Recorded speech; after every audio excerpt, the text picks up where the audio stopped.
नमस्कार और आप देख रहे हैं हमारी खास पेशकश महासंग्राम 2024 लोकसभा चुनाव जोर शोर से चल रहा है। कुलदीप जी हैं पूर्वी दिल्ली से। कुलदीप जी बहुत बहुत स्वागत है आपका। नमस्कार। आपको इस बार बड़ा मौका पार्टी ने दिया है, कैसा चुनाव प्रचार चल रहा है? और सबसे बड़ी जो खासियत ये है कि आपकी जो शुरुआत हुई है चुनाव प्रचार की सुनीता केजरीवाल ने की है, कैसा लग रहा है? ये तो बहुत शानदार, मतलब आज जिस प्रकार से अरविंद केजरीवाल जी को अरेस्ट किया गया है, जेल में डाला गया है, और उस समय पर दिल्ली की जनता जो है वो आज उनके जेल का जवाब वोट देना चाहती है, बदलाव दिल्ली जनता चाहती है। तो ये मौका मुझे इस दिल्ली से मिला है। इस समय पर जिस समय पर इस देश में लोकतंत्र को आज ख़त्म करने का प्रयास एक केंद्र में बैठी हुई सरकार कर रही है, तानाशाही के दम पे सरकार चलने की कोशिश कर रही है, उस समय में मुझे मौका मिला है तो निश्चित रूप से अब की बार इस दिल्ली से ये सीट जीतकर अरविंद केजरीवाल जी को देने का काम करेंगे, उनकी झोली में डालने का। आपकी जो सीट है वो जनरल सीट है। हाँ। आप ऐसी समाज से ताल्लुक़ रखते हैं, पार्टी ने बड़ा भरोसा आप पर किया है और मौका दिया है। एक ऐसी समाज के एक अलग तरह की राजनीति कह सकते हैं आम आदमी पार्टी कर रही है, तो आप इसको किस तरह से देखते हैं? देखिए, आम आदमी पार्टी बदलाव की राजनीति करती है। आम आदमी पार्टी राजनीति बदलने के लिए आई है, और हमारी पार्टी में अगर आपके अंदर टैलेंट है, अगर आप में प्रतिभा है, आप लोगों के बीच में लोकप्रिय हैं, तो फिर आप जनता के बीच में आपको पार्टी चुनाव लड़ाती है। ना तो वो देखती है कि आप किस कास्ट से आते हैं, आप किस रिलीजन से आते हैं, आपका पैसा है या नहीं है। अरविंद केजरीवाल राजनीति बदलने के लिए आए हैं, और इसलिए हमारी पार्टी में ये सब नहीं चलता है। वहाँ केवल काम के नाम पे, काम के दम पे वोट टिकट मिलता है, काम के दम पे हम वोट मांगते हैं, अन्यथा नहीं। पूर्वी दिल्ली हमेशा एक तरह से कह सकते हैं कि एक बार कांग्रेस रहती थी, एक बार बीजेपी रहती थी, लेकिन पिछली 2 बार से देखें तो उस सीट पर जो है बीजेपी कब्जा जमा कर बैठी। तो आपको लगता है कि इस बार कुछ अलग होगा? अब की बार तो इंडिया अलायंस का चुनाव है, हम इंडिया अलायंस के साथ मिलकर लड़ रहे हैं, और बहुत डिफरेंट चुनाव है। 2024 का चुनाव 2020 से भी अलग है, 15 से भी अलग है, 19 से भी अलग है, 14 से भी अलग है, क्योंकि इस समय सबको देख रहा है कि 10 साल में जो इस सरकार ने कहा था, बेरोजगारी की बात हो, महंगाई की बात हो, दोनों में कोई वादा पूरा करने का काम इस सरकार ने करने का काम नहीं किया। आज जिस तरह केंद्र बैठी सरकार इलेक्ट्रॉनिक बॉन्ड के माध्यम से आज भ्रष्टाचार में डूबी हुई सरकार है, वो सबको पता है देश के अंदर, इन्होंने कोई वादा अपना पूरा करने का काम नहीं किया, और साथ में आज दिल्ली के लोकप्रिय मुख्यमंत्री को जेल में डालने का काम किया। एक ऐसे मुख्यमंत्री जिन्होंने दिल्ली की माताओं बहनों के लिए बिजली, पानी, शिक्षा, स्वास्थ्य देने का काम किया। एक ऐसे मुख्यमंत्री जिन्होंने हमारी दिल्ली की महिलाओं को 1000 रुपये प्रति महीने देने की शुरुआत करने का काम किया, महिलाओं को बसें फ्री ट्रैवल करने की शुरुआत देने का काम किया, हमारे बुजुर्गों को तीर्थ यात्रा कराने का काम किया, दिल्ली को सिटी कवरेज में सबसे नंबर 1 बनाने का काम किया वर्ल्ड के अंदर। तो ऐसे मुख्यमंत्री को जेल में डाला गया, तो दिल्ली के लोग जेल का जवाब वोट से देने के लिए तैयार हैं।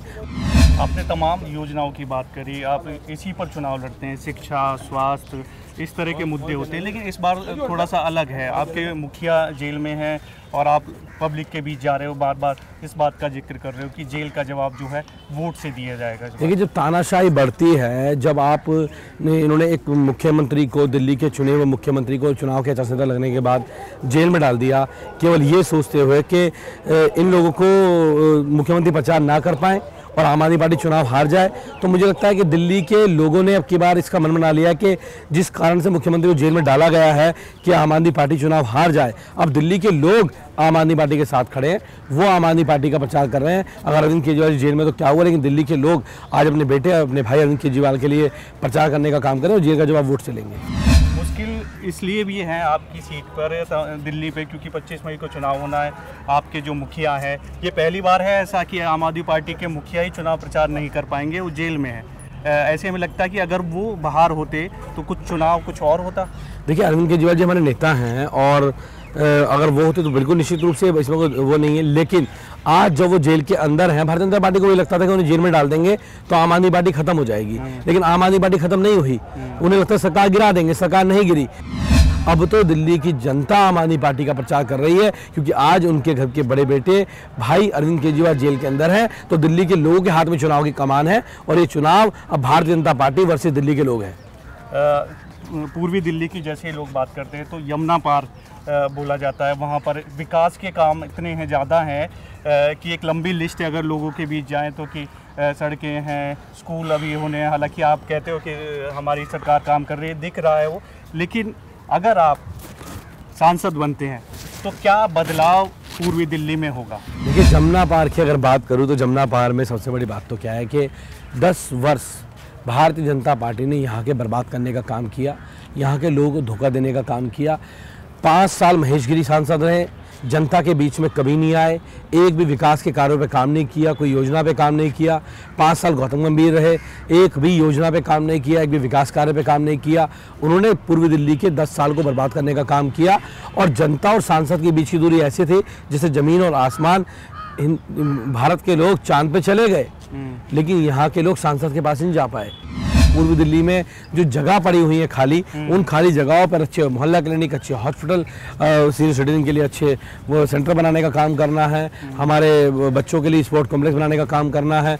ज़मीन डीडी के पास बहुत सारी है लेकिन कब्जा तो हो सकती है, किसी काम के लिए सरकार को नहीं मिल सकती, सरकार के फंड की कोई कमी नहीं है। तो इसलिए आज ये स्पष्ट है कि पूर्वी दिल्ली के लोग अब की बार भारतीय जनता पार्टी पर भरोसा नहीं करेंगे। जो धोखा भारतीय जनता पार्टी ने देने का काम किया उसका बदला पूर्वी दिल्ली के लोग लेंगे। और एक दो समस्या और बड़ी है, जैसे गाजीपुर की लैंडफिल साइड 18 साल में भारतीय जनता पार्टी ने तैयार करी है, खड़ी करी है। मुद्दा है, बिल्कुल बहुत बड़ा मुद्दा है, क्योंकि मेरे को तो इसलिए पता है कि मैं इसके दर्द को जानता हूँ, मैं उसके पास में रहता हूँ, मुझे पता है उसका दर्द क्या है, उससे वाटर की समस्या के नीचे ग्राउंड वाटर कितना खराब हो जाता है, उससे पता है कि आसपास का वातावरण कितना गंदा हो जाता है।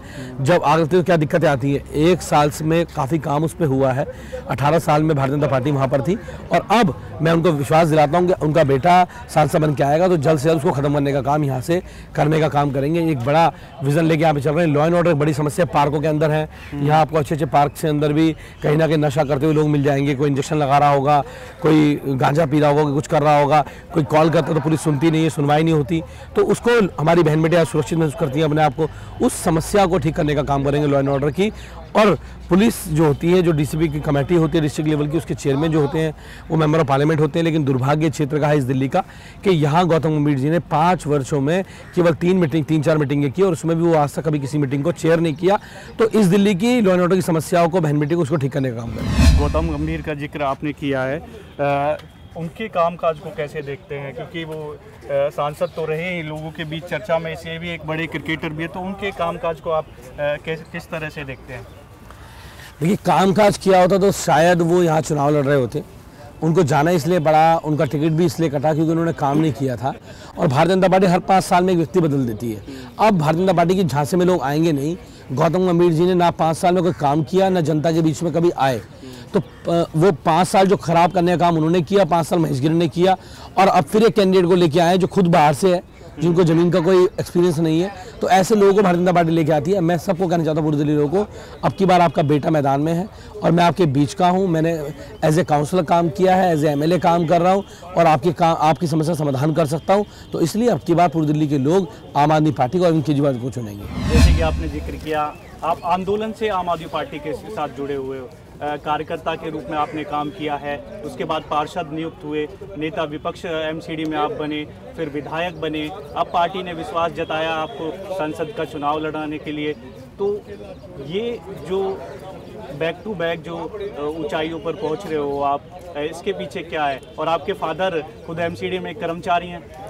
ये तो अरविंद केजरीवाल आम आदमी पार्टी में हो सकता है कि किसी साधारण से परिवार से आने वाले व्यक्ति को ज़मीन से उठाकर निगम पार्षद चुनाव लड़ाने का काम किया, लीडर ऑपोजिशन बनाने का काम किया, आम आदमी पार्टी का नेशनल स्पोक्सपर्सन बनाने का काम किया और उसके साथ साथ फिर विधायक लड़ाया। मैं विधायक जीत के आया और अब मेंबर ऑफ पार्लियामेंट टिकट दिया। ये आम आदमी पार्टी में हो सकता है। मैं तो अरविंद केजरीवाल जी का धन्यवाद करता हूँ कि उन्होंने इतनी सारी जिम्मेदारियाँ मुझे इतनी कम उम्र देने का काम किया। उनको विश्वास दिलाता हूँ कि उनकी जिम्मेदारियाँ जो उन्होंने दी हैं उन पर खरा उतरेंगे, जनता की सेवा करेंगे, जनता के बीच में रहेंगे, लोगों की समस्या का समाधान करेंगे। हमारे नेता का, अरविंद केजरीवाल जी का एक ही लक्ष्य है कि हमें जनता की सेवा करना है, उनके बीच में रहना है। इस चुनाव में, क्योंकि लोकसभा चुनाव है, इसमें अक्सर एक ही जिक्र होता है कि Modi magic, Modi factor, candidate पर गौर नहीं करती पब्लिक कि हम तो मोदी को चुनेंगे।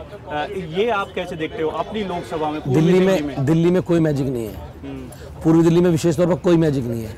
यहाँ एक ही मैजिक है, वो केजरीवाल मैजिक है, वो अरविंद केजरीवाल जी का मैजिक है। और हमने पैरों पर खुलाने भारतीय जनता पार्टी खुद मार लिया आदि। तो उन्होंने एक दिल्ली के लोकप्रिय मुख्यमंत्री को अरेस्ट करके जेल में डाल के दिल्ली के जो भाजपा के कोर वोटर थे, आज तो वो वोटर भी खिसक गया, क्योंकि वो भी अरविंद केजरीवाल जी को लीडर मानता है। वो दिल्ली में अरविंद केजरीवाल जी को नेता मानता है। उन्हें पता है कि अरविंद केजरीवाल जी ने उनके लिए काम किए हैं। 24 घंटे बिजली देने का काम किया है, दिल्ली में अच्छा पानी देने का काम किया है, दिल्ली के लोगों के लिए बिजली फ्री करने का काम किया है। तो ये जो एक बीजेपी का वोटर था, एक वो वोटर भी आज शिफ्ट हो रहा है आम आदमी पार्टी की तरफ, केवल इसलिए कि आज जो सरकार बैठी है वो तानाशाही के दम पे दिल्ली के लोगों को वोट का अधिकार भी छीनना चाहती है। दिल्ली की सरकार को पंगु बनाना चाहती है, तो दिल्ली के लोग कभी ये बर्दाश्त नहीं करेंगे कि उनकी चुनी हुई सरकार को, जिसको वोट देते हैं, उसको पंगु बनाने का काम किया जाए, उस मुख्यमंत्री को जेल में डालने का काम किया जाए और उनकी हत्या का प्रयास भी किया जाए। दिल्ली के लोग बहुत समझदार हैं, उनको पता है कि अगर तानाशाही के दम पे ऐसे डेमोक्रेसी को चला जाएगा तो निश्चित रूप से इस डेमोक्रेसी का अंत करने का काम ही भारतीय जनता पार्टी करने का काम कर रही है। तानाशाही का आपने जिक्र किया, आपकी पार्टी जो है इसको पुरजोर तरीके से उठा रही है कि तानाशाही केंद्र सरकार कर रही है, लोकतंत्र खतरे में है, संविधान बदलने की कोशिश की जाएगी, इस बार जो चुनाव होगा फिर अगली बार वोट देने का हक लोगों को नहीं मिलेगा। ये इसके पीछे क्या रीजन है जो आप लगातार ये मुद्दा ये तो आरएसएस के मोहन भागवत 2015 में भी कह चुके हैं कि हमें संविधान की समीक्षा करनी है। विवेक दोबराय हैं आर्थिक सलाहकार समिति के अध्यक्ष प्रधानमंत्री जी की, वो अपना पूरा लिख देते हैं मिनट अखबार में कि संविधान में संशोधन से काम नहीं करेगा, हमें कॉन्स्टिट्यूशन बदलना पड़ेगा। उनके बाद उनके उम्मीदवार हैं बहुत सारे जो संविधान बदलने की बात करते हैं, अरुण गोविल जैसे लोग हैं जो बदलने की बात करते हैं। खुले मन से लोग कहते हैं संविधान बदलना है, हम लोगों को 400 पार चाहिए। तो मैं इनको कहना चाहता हूँ, ये लोग दबे कुचले लोगों के अधिकार छीनना चाहते हैं। जो चुनाव है देश के संविधान को बचाने का है, लोकतंत्र को बचाने का चुनाव है और अब की बार देश के लोग अपने संविधान को बचाने के लिए, अपने अधिकारों को बचाने के लिए अब की बार इंडिया अलायंस को वोट करेंगे और दिल्ली में आम आदमी पार्टी को वोट करेंगे। पूरी दिल्ली के लोग तो वैसे भी 10 साल का धोखा खाए बैठे हैं, अब वो इनकी झांसे में आने वाले नहीं है। SC ST का आपने जिक्र किया, आप खुद उस समाज से ताल्लुक़ रखते हैं और चुनावी मैदान में हैं। आपके ही नेता हैं जिन्होंने इस्तीफ़ा दिया मंत्री पद से। कल जाकर दिल्ली के जो उपराज्यपाल हैं VK सक्सेना, उनसे मुलाकात करते हैं और शिकायत करते हैं कि बहुत सारी अनियमितताएं हैं, दलित पिछड़ों के लिए काम नहीं हो रहा, और ये आरोप उन्होंने इस्तीफ़ा देने के दौरान भी लगाए। आप खुद उस समाज से ताल्लुक़ रखते हैं, क्या आपको लगता है कि पार्टी में इस तरह की चीज़ें हैं और सरकार में इस तरह की चीज़ें हैं? पहली बात तो मुझे अच्छा लगा LG साहब उनसे मिल लिए, जब तक वो मंत्री रहे तो LG साहब उनसे कभी मिले नहीं। दूसरी बात ये कि मुझे लगता है आज उनको ये बात उठानी चाहिए थी कि आज कैसे वो लेफ्टिनेंट गवर्नर उस कुर्सी का दुरुपयोग करके कैसे आज दिल्ली के अंदर जो दलित पिछड़े समाज के लोग नौकरी करते थे, अभी 10,000 से ऊपर सिविल डिफेंस के लोगों को हटाया गया। उनमें क्या SC ST के लोग नहीं थे? एक बड़ी संख्या में उसमें SC ST OBC के लोग थे, उनको हटा दिया गया। अभी कल 200-250 महिलाओं को हटाया गया, क्या उसमें SC ST OBC के लोग नहीं थे? उसमें भी थे। वो लगातार नौकरियां छीनने का काम कर रहे हैं लेफ्टिनेंट गवर्नर। और आज ये बड़े मुद्दे हैं कि आज ये सरकार जिसके कहने पे लेफ्टिनेंट गवर्नर चल रहे हैं भाजपा के, वो भाजपा इस देश का संविधान खत्म करने पे तुली हुई है। ये वही भारतीय जनता पार्टी है जो राम मंदिर के उद्घाटन में एक दलित महिला राष्ट्रपति को बुलाती नहीं है, एक पिछड़ी एक SC ST जो हमारी आदिवासी महिला राष्ट्रपति उनको बुलाती नहीं है।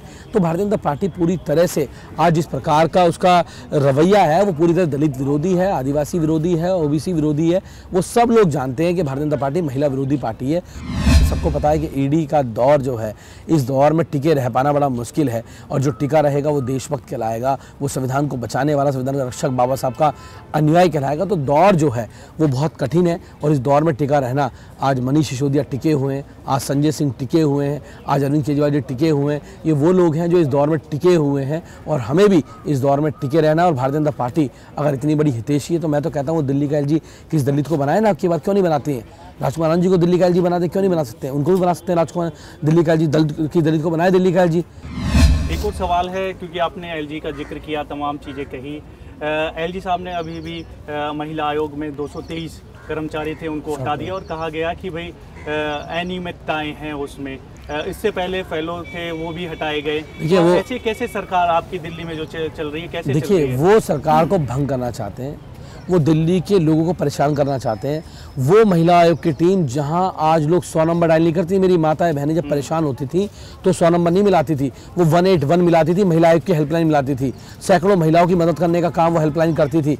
आज महिला आयोग ने जितनी स्पीड से 5-7 सालों में काम करने का काम किया, आज दिल्ली की महिलाओं को ट्रस्ट हुआ कि अगर हमारे साथ कोई उत्पीड़न होता है, कोई घरेलू हिंसा होती है, कोई विवाद होता है तो हमारे साथ महिला आयोग खड़ा हुआ है। लेकिन आज महिला आयोग को ख़त्म करने का काम लेफ्टिनेंट गवर्नर भाजपा कहने पे कर रहे हैं। तो दिल्ली की महिलाएं इस बात को याद रखेंगी कि उनके उस महिला आयोग को जो उनके अधिकारों की बात करता था, उसको खत्म करने का काम भारतीय जनता पार्टी आज दिल्ली में करने का काम कर रही है। कुलदीप जी, क्योंकि आपके मुखिया जेल में हैं, ऐसे में सवाल पब्लिक के मन में ये भी होगा कि ये वो पार्टी है जो बात करती थी भ्रष्टाचार के खिलाफ हम खड़े हुए हैं, जो भ्रष्टाचार है उसको पूरी तरह से ख़त्म कर दिया जाएगा। लेकिन आपके ही जो मुखिया हैं वो इस दौरान जेल में हैं, मंत्री जेल में हैं, सांसद जमानत पर है। जनता आप पर कैसे विश्वास जता कि भाई ये पार्टी आई थी, देखिए, क्रांतिकारी जनता को पता है कि जब से आम आदमी पार्टी आई है, जब से भाजपा की सरकार लगातार आम आदमी पार्टी को खत्म करने की कोशिश कर रही है। 400 फाइलें संगुल कमेटी लेके गई थी उठा के हमारी आम आदमी पार्टी की। क्या हुआ उन फाइलों का? क्या मिला उन फाइलों के अंदर? कुछ नहीं मिला उन फाइलों के अंदर आज तक। वो कपिल मिश्रा जो भाजपा में शामिल हो गया, उसने जाके कहा मुख्यमंत्री ने मुझसे पैसे लिए, है ना, सरकार गिराने की कोशिश करी गई हमारी, उसके बाद जाके माफी मांगने का काम किया उसने कोर्ट में कि मुझसे गलती हो गई थी। तो ऐसे आरोप जब से आम आदमी पार्टी आई, हमारे 21 एमएलए को डिस्क्वालीफाई कर दिया गया था। उसके बाद हम कोर्ट गए, हाई कोर्ट गए, वहाँ से उनको रिलीफ मिला, और लेकिन उनको 1 साल 1.5 साल तक अलग रखा गया सेवा करने से। तो ऐसे षड्यंत्र भारतीय जनता पार्टी रचती आई है, और दिल्ली में सबको पता लग चुका है कि जो शराब घोटाला इसकी बात करते हैं, 2 साल में 1 रुपये की रिकवरी नहीं हुई, मनी ट्रेन नहीं मिला, एक सिंगल पैसा आज तक मिलने का काम नहीं हुआ, बल्कि मनी ट्रेन मिला तो भारतीय जनता पार्टी के अकाउंट में मिला। वो शरद चंद्र रेड्डी जिन्हें भारतीय जनता पार्टी को 60 करोड़ का चंदा इलेक्ट्रॉन बॉन्ड में देने का काम किया, और उसके बाद उसकी बेल हो जाती है, ऐसे व्यक्ति के बयान पे दिल्ली के सिटिंग चीफ मिनिस्टर को आचार संहिता लगने के बाद गिरफ्तार किया जाता है। देश के लोग सब समझते हैं, दिल्ली के लोग सब जानते हैं, दिल्ली के लोग बहुत समझदार हैं कि उनके मुख्यमंत्री को कैसे परेशान करने के लिए, छवि खराब करने के लिए षड्यंत्र रचा गया है। सवाल ये भी है, जितनी तेज़ी से आपकी पार्टी बढ़ी थी, मात्र 10 साल की आपकी पार्टी हुई है, नेशनल पार्टी बन गई, 2 स्टेट में सरकार बन गई, लेकिन उतनी ही तेज़ी से आपकी जो पार्टी पे जो मुश्किलें हैं वो एक साथ आन पड़ी है। आप कैसे देखते हो कि ये साजिश है या आपको खत्म करने की कोशिश है, जो आप आरोप लगाते आए हैं? यही डर है भारतीय जनता पार्टी को, मोदी जी को, अरविंद केजरीवाल डर लगता है, क्योंकि उनके काम की बराबरी नहीं कर सकते। उनको पता है ये वो पार्टी है जो 10 साल में खड़ी होकर इस देश की राजनीति में राष्ट्रीय पार्टी बन गई, जो दिल्ली में सरकार बनाई, पंजाब में सरकार बनाई, वो दिल्ली की एमसीडी, जहाँ कहते हैं सरकार जिसकी होगी वहाँ एमसीडी में, नगर निगम में कभी वो पार्टी नहीं आएगी, उस मिथक को तोड़ने का काम किया। दिल्ली की एमसीडी में भी हम आए, दिल्ली की सरकार में भी हम आए, पंजाब के अंदर सरकार बनाने का काम किया। 117 में से 92 सीटें, दिल्ली में 70 में से 62 सीटें, नगर निगम के अंदर 250 में से 34 सीटें लाने का काम आम आदमी पार्टी ने किया। ये इतिहास आम आदमी पार्टी रचती है। और तो डर तब लग गया प्रधानमंत्री जी को जब गुजरात के अंदर उनके गढ़ में जाके 15% से ज़्यादा वोट आम आदमी पार्टी लेके आ गई, 5 एमएलए लेके आ गए, पहली बार लड़ने वाली पार्टी। तो उनको यही डर है, और इसलिए वो आम आदमी पार्टी को कुचलना चाहते हैं, ख़त्म करना चाहते हैं। उन्होंने शिवसेना को तोड़ दिया, वहाँ उन्होंने शिंदे को अलग करके, डरा के, धमका के ईडी सीबीआई से, लेकिन वहाँ शिंदे थे, यहाँ सिसोदिया हैं। वो डरने और दमने वाले लोग नहीं हैं, वो जेल में रहेंगे, संघर्ष करेंगे, लेकिन झुकेंगे नहीं भाजपा के आगे। वहीं आ जाइए आप, इसके अंदर क्या नाम है, सिंधिया, ज्योतिरादित्य सिंधिया, उनकी पार्टी को तोड़ के शामिल कर लिया अपने अंदर। वो दब गए, डर गए, झुक गए, लेकिन वो संजय सिंह है, ना डरे, ना दमे, ना झुकेंगे। बड़े बड़े क्रांतिकारी भगत सिंह जैसे लोग जेल के अंदर रहे हैं, इस देश को आज़ादी दिलाने के लिए रहे हैं। अगर आज भारतीय जनता पार्टी से आज़ादी दिलानी है, आज भारतीय जनता पार्टी की तानाशाही से आज़ादी दिलानी है, अगर आज इस सीबीआई ईडी जो का डर दिखा के जो आज लोगों को डराया जा रहा है, तो निश्चित रूप से आज आम आदमी पार्टी के क्रांतिकारी साथी नेता अरविंद केजरीवाल, मनीष सिसोदिया, संजय सिंह, सत्येंद्र जैन, विजय नायर जैसे लोग आज उसका काम करने का काम कर रहे हैं, और आज वो निश्चित रूप से इस देश के लिए काम करने का काम कर रहे हैं। एमसीडी का जिक्र किया है, एमसीडी में आप भी रहे हो, पार्षद के तौर पर भी रहे हो, मजबूती से चुनाव जीता भी था, लड़े भी थे। अब हालांकि सांसद का चुनाव लड़ रहे हो, आप लगातार तरक्की कर रहे हो, वो तो अच्छी बात है। एमसीडी में आपकी सरकार आई है, उस पर सवाल उठ रहे हैं कि स्टैंडिंग कमेटी नहीं बनने दे रहे हैं, जो काम है वो हो नहीं रहे लोगों के। कौन नहीं, इस तरह के आरोप कौन नहीं बनने दे रहा है स्टैंडिंग कमेटी? सबको पता है। लेफ्टिनेंट गवर्नर ने बिना सरकार की अनुमति के 10 भारतीय जनता पार्टी के कोर कार्यकर्ताओं को एमसीडी में नियुक्त किया, उनसे वोट दिलवाने की कोशिश करी। हम लोग कोर्ट गए, कोर्ट ने उस पर रोक लगाई, उसके बाद इन लोगों ने मेयर नहीं बनने दिया। हम लोग कोर्ट गए, कोर्ट ने चुनाव कराया, हम लोग मेयर, हमारा मेयर बना। ये लोग षड्यंत्र करके एमसीडी को भी काम रोकना चाहते हैं, और 1-1.5 साल में इन्होंने एमसीडी की स्टैंडिंग कमेटी नहीं बनने दी गई। उसके बावजूद भी मैं फिर कहता हूं कि पिछले 18 साल का भारतीय जनता पार्टी का काम और हमारा 1.5 साल का काम बराबर है, जो काम आज दिल्ली की एमसीडी में हमने करने का काम किया। चुनाव पर आ जाते हैं, चुनाव को लेकर आप लोगों के बीच लगातार जा रहे हैं, डोर टू डोर कैंपेन कर रहे हैं, जेल का जवाब वोट से, संकल्प सभाएं, इस तरह के हो रहा है। किस तरह का रिस्पांस मिल रहा है आम आदमी पार्टी? देखिए, अभी मैं पार्क में आया हूँ, सुबह पार्क घूमते हैं और लोगों को बहुत शानदार रिस्पांस हमें मिल रहा है। लोग कह रहे हैं कि आप अरविंद केजरीवाल जो जेल में डाला है, लोग उससे बहुत गुस्से में हैं, बहुत रोष में हैं और लोग 25 मई का इंतजार कर रहे हैं कि 25 मई को लोग झाड़ू के सामने बटन दबा के अरविंद केजरीवाल जी की जो गिरफ्तारी हुई है उसका बदला लेने का काम करेंगे। आप जैसे आरोप लगाते आए हो दिल्ली को लेकर कि दिल्ली में भाजपा ने जो कैंडिडेट दिए थे वो तो अब की बार सारे बदल दिए उन्होंने मोस्टली, तो आप ये आरोप लगाते हो कि वो आते हैं और उन पे आरोप लगते हैं, फिर नया कैंडिडेट आ जाता है तो उसके झांसे में ना आए। गौतम गंभीर थे, आपने आरोप लगाया कि अपनी लोकसभा में नहीं जाते थे, काम नहीं होते थे। अब हर्ष मल्होत्रा बीजेपी के उम्मीदवार हैं, चैलेंज मानते हो? ये जो भाजपा है ना, इसके नेचर में है, इसका डीएनए यही है कि ये काम नहीं करेंगे जनता के। ये चुनाव में 5 साल बाद आएंगे, फिर एक नए आदमी को लेके आएंगे, कहेंगे इसको वोट दे दो। काम नहीं करेंगे ये लोग, काम आम आदमी पार्टी के लोग ही करेंगे, काम केजरीवाल के सिपाही करेंगे। इन्होंने खूब षड्यंत्र करे दिल्ली के काम रोकने के। इन्होंने कहा सीसीटीवी कैमरे नहीं लगेंगे, अरविंद केजरीवाल जी ने लगवाए ना, 11 दिन अनशन करना पड़ा, संघर्ष लंबा करना पड़ा, लगाने का काम किया। ये पानी रोक देते हैं, हम पास करा के ले आते हैं। ये लोग तनख्वाह रोक देते हैं, हम करा के ले आते हैं। ये दवाइयाँ रोकते हैं मोहल्ला के चुनाव से पहले, हम उसके बाद ले आते हैं। तो दिल्ली के लोग सब समझते हैं, दिल्ली के लोगों को पता है कि उनके अधिकारों के उनका बेटा, उनका भाई लड़ रहा है, तो दिल्ली के लोग उनके साथ खड़े हुए हैं। अब आप क्योंकि लोकसभा का चुनाव लड़ रहे हैं, लोगों के बीच भी जा रहे हैं, क्या भरोसा इस पूर्वी दिल्ली के लोगों को देंगे कि आप पर भरोसा कर सके? आपके मुखिया जेल में हैं, मंत्री जेल में मैं तुमको कहना चाहता हूं कि आम आदमी पार्टी को जैसे परेशान किया गया है और आज भी किया जा रहा है। अरविंद केजरीवाल जी को जेल में डाला गया है, मनीष सिसोदिया को जेल में डाला गया है, संजय सिंह जी बाइज्जत सुप्रीम कोर्ट से जमानत लेके आए हैं, बाकी नेता भी आएंगे। और मैं पूरी दिल्ली के लोगों से कहना चाहता हूं, मैं आपका बेटा हूं, आपके बीच का हूं, आपको विश्वास दिलाता हूं। एक फ़ोन पे हाजिर होने वाला व्यक्ति हूं। अगर अरविंद केजरीवाल जी ने मुझ पर विश्वास किया है, मुझे टिकट दिया है, तो मेरे काम को देखते हुए दिया है। मेरी विधानसभा कुंडली है, वहाँ के लोगों के लिए मैं दिन रात काम किया है। मैं काउंसलर था, वहाँ के लिए काम किया है। आप विश्वास कीजिए, मैं दिन रात आपके लिए काम करूँगा। मैं भारतीय जनता पार्टी के नेता की तरह नहीं हूँ जो चुनाव हारते टिकट करते ही बाहर भागने वाला व्यक्ति नहीं हूँ। जीतने के बाद मैं बाहर रहने वाला व्यक्ति नहीं हूँ, जनता के बीच में रहने वाला व्यक्ति हूँ। फुल टाइम जनता की सेवा करने वाला हूँ, पार्ट टाइम व्यक्ति नहीं हूँ। भारतीय जनता पार्टी के लोग पार्ट टाइम नहीं होते, ये पार्ट टाइम से भी ज़्यादा क्वार्टर टाइम वाले लोग होते हैं, ये पार्ट टाइम भी काम नहीं करते हैं। तो मैं फुल टाइम जनता की सेवा करने वाला व्यक्ति हूँ। किस तरह से ये आप चुनाव देखते हैं, क्योंकि 25 मई को वोटिंग होनी है दिल्ली में, लोगों से किस तरह की अपील करना चाहोगे कि क्या बदलाव आ जाएगा अगर कुलदीप आपका सांसद बन जाएगा? पूर्वी दिल्ली में जो काम 10 साल में पीछे छूट गए हैं, उन कामों को आगे ले जाने का काम करने का काम करेंगे। तो अब की बार पूर्वी दिल्ली के लोग अपने बेटे को मौका दें। मैं आपका बीच का हूँ, आपके जैसा हूँ, आपकी समस्या को जानता हूँ, उनके समाधान को जानता हूँ। ये बड़े बड़े हेलीकॉप्टर से आने वाले लोग, ये जो बाहर से आने वाले लोग हैं, जो नॉर्थ ईस्ट से आगे यहाँ चुनाव लड़ते हैं, जो बाहर से गुजरात से आगे चुनाव लड़ते हैं और इस दिल्ली जीत के जाते हैं, ऐसे लोगों को अब क्या उखाड़ के फेंकें। सुनीता केजरीवाल चुनाव प्रचार में हैं।